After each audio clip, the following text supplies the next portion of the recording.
Alright, it is currently 1:39 in the afternoon. I overslept for this just a little bit, but wanted to give my recap on the Nintendo Indie Showcase of August now. Oh my goodness, this year has gone by so fast. First and foremost, we got Mina the Hollower. It looks fun, it looks cute. I was a big fan of the tabletop Zelda games. I haven't played Echoes of Wisdom yet, funny enough, but I'm excited to see what Yacht Club Games has been putting together since I want to say they've been advertising this for a few years now, that it's like, okay, they managed to make Shovel Knight last what felt like 8-9 years, almost, give or take. It probably wasn't that long, but that was kind of the extent it went at, so I'm very curious to see what they're able to put out now that it's been this long since the initial announcement, and we're getting that much closer to the release date. It's going to be the Halloween game this year, I believe, so that's always good. Nice spooky game for everybody to get going with. Next we have Well Dweller. Not really feeling it with this one too much. It looks cute, it looks like it's gonna please whoever plays it. The music was definitely funky, I can get behind that. But really it's like, the whole time I'm watching it, I'm just thinking to myself, just chuckling lightheartedly, like, I wonder, what other Metroidvania with little critters could be announced here? Not that I expected it to be, but it's like, man, it was on the tip of my tongue. What was it? I couldn't quite make it out. Moving on, there was Neverway. Initially, I misinterpreted that. I thought it was going to be a port of Bag Inside of a Bag of Milk, inside of a bag of milk, inside of a bag of milk. But, you know, having not played that game before, you know, I was way off the mark. I saw it, and I'm like, okay, I see what they're going for. It's fun. Hearing the composer from Fez and Hyper Light Drifter come back is nice. I never did play Fez myself, so, you know, if that's available on modern machines, I might go back and give that the proper once-over. It's been a long time since I've even played Hyper Light Drifter, but, you know, Neverway looks like it's going to be a lot of fun. That's one that I'll at least glance at. Worst case, you know, a lot of these I feel like I will eventually play if they're ever in a Humble Bundle or something. So, that's something I can always keep in mind. Next on this list we have Hurdling. I'm not feeling it for that one. The whole time I was just thinking to myself of the Survivor mechanic in the original Dead Rising, where you're just running away from zombies while trying to navigate a bunch of clueless NPCs, just mashing the Y button to have Frank West call out for them to keep following him so their tracking doesn't get lost. I'm sure it's going to be lovely. I'm sure the people working on it are doing it, you know, their absolute A-team effort. It's just not something I'm going to go out and get. Is This Seat Taken was probably the second big one aside from Mina and Neverway, excuse me, that really picked my interest, let's say. Initially I thought it was going to be one of those restaurant simulator type games, but, you know, I was pleasantly surprised to see it's just going to be a simple puzzle game to go with it. Of, okay, just mix and match people until they're happy. Like, if that's the concept, okay, I can get behind that. That's fun. That's cute. I don't believe they gave a release date for it, so I'll have to keep my ear to the ground on that one, but till then.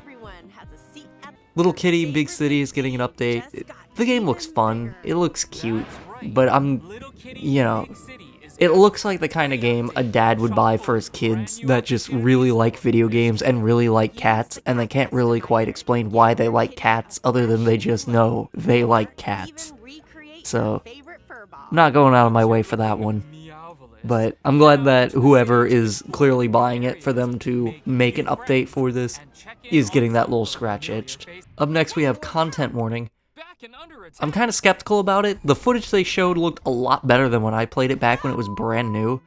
I don't know how much the game has played since I got it back at launch. I don't even know how long ago it was. I want to say almost 2 years, but that doesn't feel quite right. I feel like it's only been like a little over a year and a half maybe, but I just remember playing with my friends. It was long stretches of time of just looking for something cool to happen, and then when it started happening you had to run away immediately and abandon it, paired with just no map, easily getting lost, and it was just long stretches of nothing going on that it's like, I am hopeful, but I'm gonna wait till that one's out and do some research on my own to see if that's worth going back to, so here's to the devs. I hope, you know, I'm just talking out my rear on this one.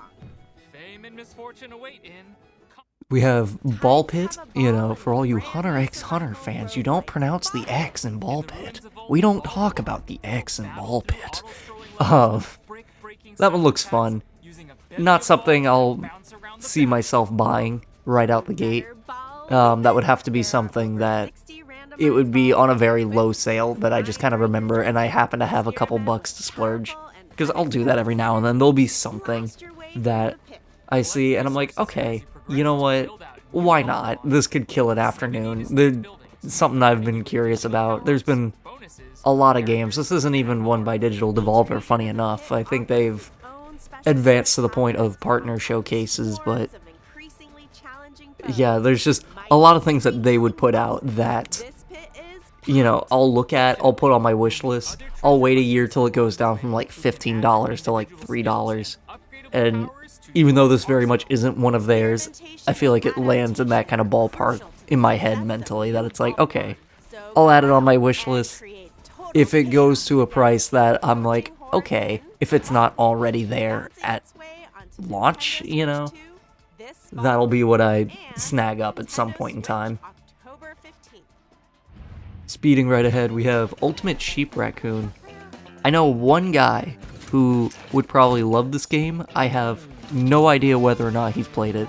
I don't exactly intend to go out and get it myself, but I already know if the day comes that he's just really excited about it, that would probably be what gets me to go on to it, but, you know, I'm much more of a local multiplayer guy, and just, it's a lot harder to arrange, you know, hangouts as you get older, of course, but who knows. If there's online in it, I'm sure it is. I would be surprised if there's not.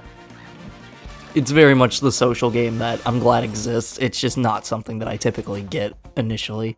So if I get excitement from the friend group, you know, I'll put my foot in my mouth and make the purchase. Glacier was a bit of a surprise for me.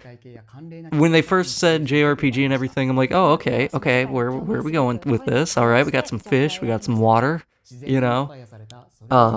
Seeing that it was an action RPG, that was really what took it for me. That I'm like, okay, that's new. That's different from everything else being showcased. I can get behind that.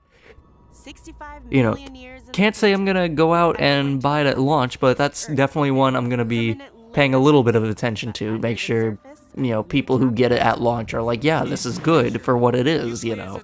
But I'm optimistic for that one. I really hope that one, you know, does its job to the fullest, because I was definitely leaning into my screen just a little bit when they were showcasing gameplay of that one. Moving right along, we got, they started doing rapid fire stuff at this point, I want to say. Thinking about this in post, I probably should have something pulled up on my screen.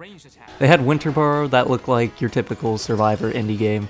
You know, can't say I'll go out and get it, but cheers to the devs being able to put out something. You know, it's hard to fault anybody for that, even if it's not my cup of tea specifically. Undusted, that looks fine. I was kind of giggling when I noticed it initially. Like, oh, okay, it's that handheld power wash simulator for your crispers, as my friends like to call them. Tiny bookshop, that looks cute. I feel like one of my friends will eventually get that at some point.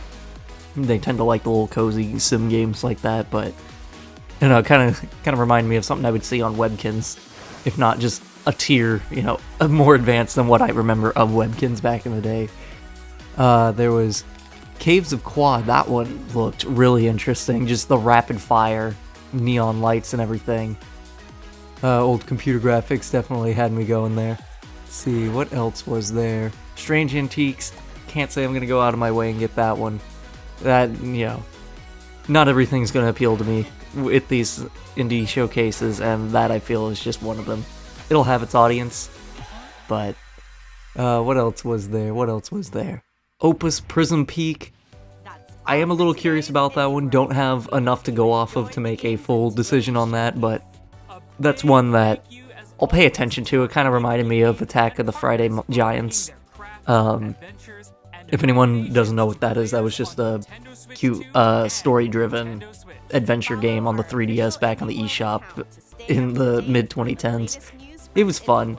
It just didn't last long, but, hard to really expect a multi-hour long adventure beyond what it sets out to do. So, kind of reminded me of that a little bit, so I'll keep my eyes to the ground on that one. Go-Go Town, it's silly looking, but can't say that's going to be for me. I'm just going to move along with that one. UFO 50, that was the one that I was looking at. It says it comes out later today. I could have sworn that had been announced already, but I don't know. I guess I blanked on it. Looking at this direct, I'm going to give it a nice B, B plus for what it was. Indie games, there's a lot of ones that ooh, wow.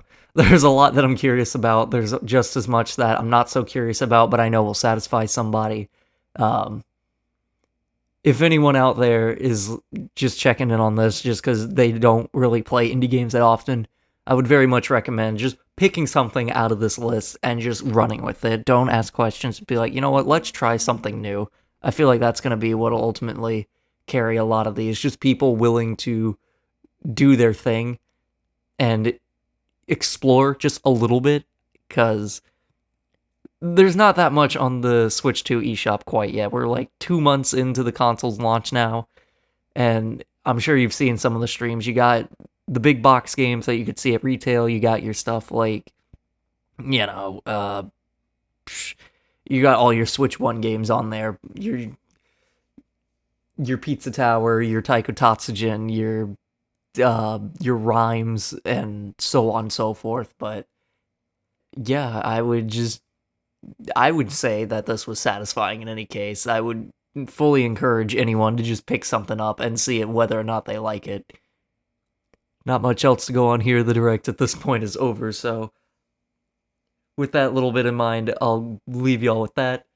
I'm 32X. Thank you so much for watching. Be sure to like and subscribe. I'll see you next time. Bye-bye.